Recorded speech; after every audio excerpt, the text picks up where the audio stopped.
Last year was a big year for climate activism, but if the climate movement is not more inclusive, the goal of transition from fossil fuels to clean energy will not happen. So talk more about that as well. No, definitely. But first and foremost, let me just say, good up for my man Josh and that really amazing film.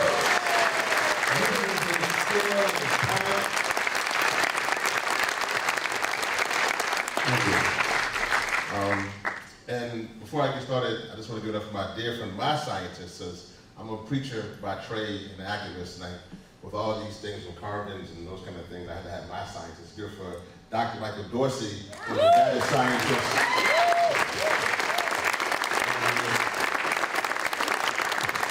So I think it's important when I get started, you mentioned, you have Sandy and you have Katrina, and I'm wearing a hat of Flint.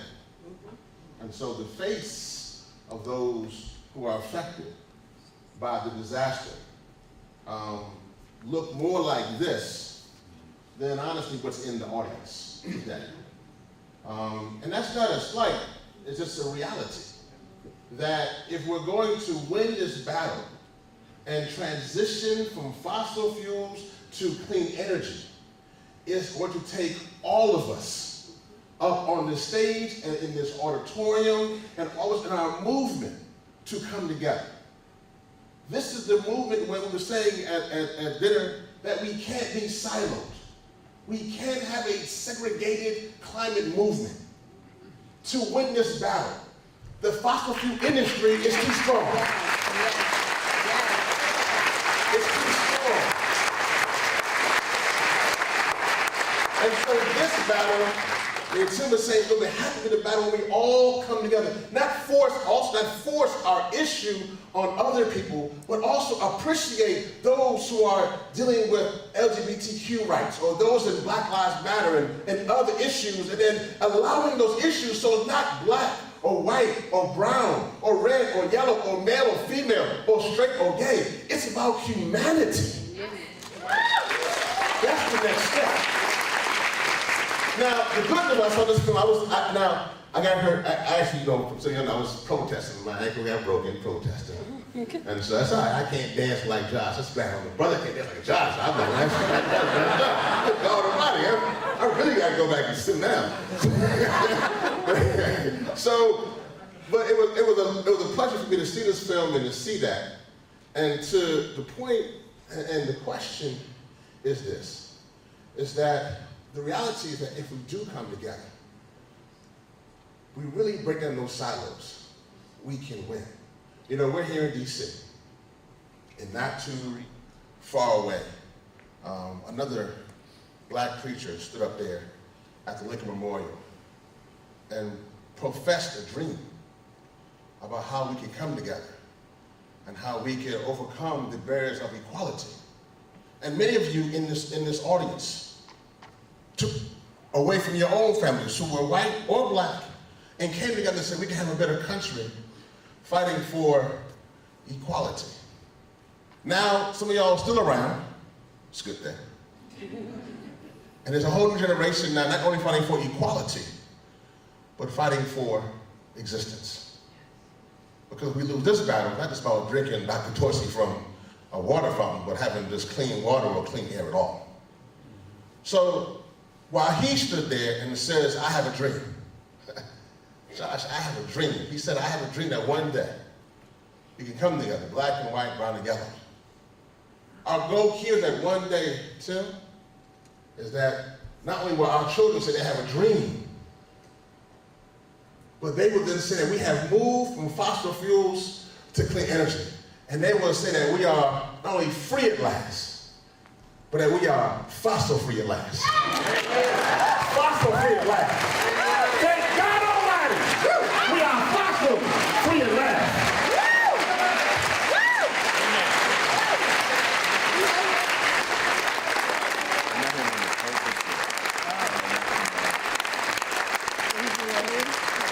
I'm sorry.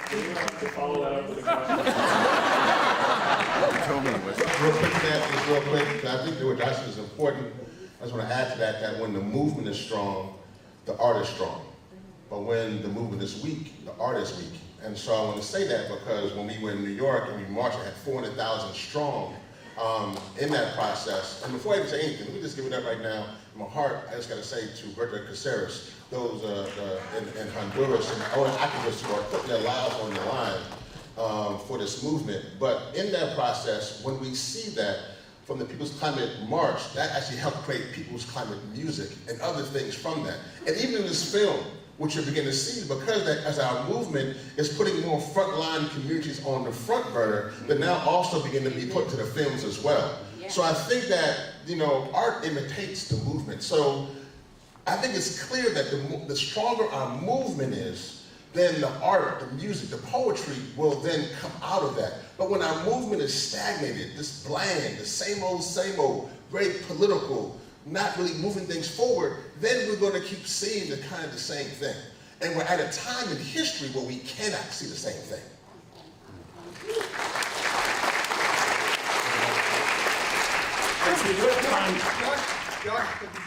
About our own society and ask ourselves, what are we learning to tolerate?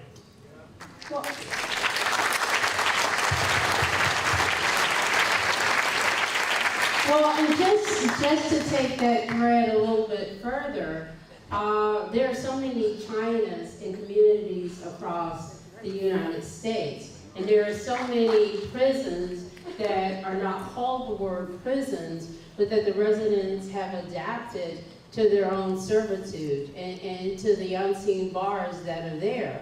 And to take it even further to climate change and the impact of disaster and the impact of the pollution that comes into communities, many of them, disproportionately, are communities that are poor and communities of color.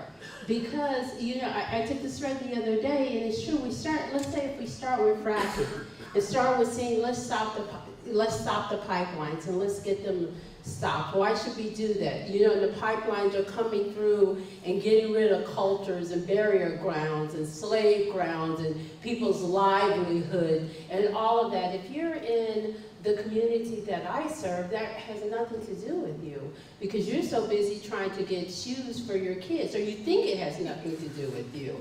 And you're so busy trying to get them to school that doesn't have lead paint in it. But it has everything to do with you.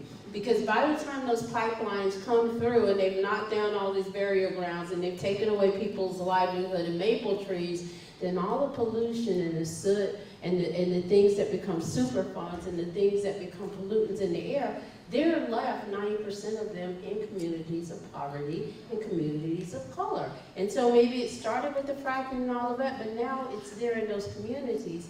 And if we don't all, from each line of that thread I talked about, see that connection and care about that connection, then we are allowed to be in silos, and it's to divide and conquer. And my last point on this is, every last one of you, you may think you have nothing in common with me, and at first blush, I may think that I have nothing in common with you. And I'd always drill it down to this: what do you want for your children? Because there's nobody in this audience who has children or grandkids or godkids or even sees a child that doesn't want that child to live up to their fullest potential, that doesn't want that child to be able to smell clean air and not have to worry about them having that dust is going to make their skin erode, let alone let the coastline erode. And there's nobody in this audience that doesn't get that catch in their heart and their breath when they see them take their first step, or when they let their hand go when they're going into kindergarten for the first time, or when you know you can finally pay for college. If that is what it takes for all of us to see our humanity and connect it again and connect the dots, then we break out of those prisons. We break out of all the Chinas that are taking place every day in the United States, and we become a much stronger movement that operates with the roar.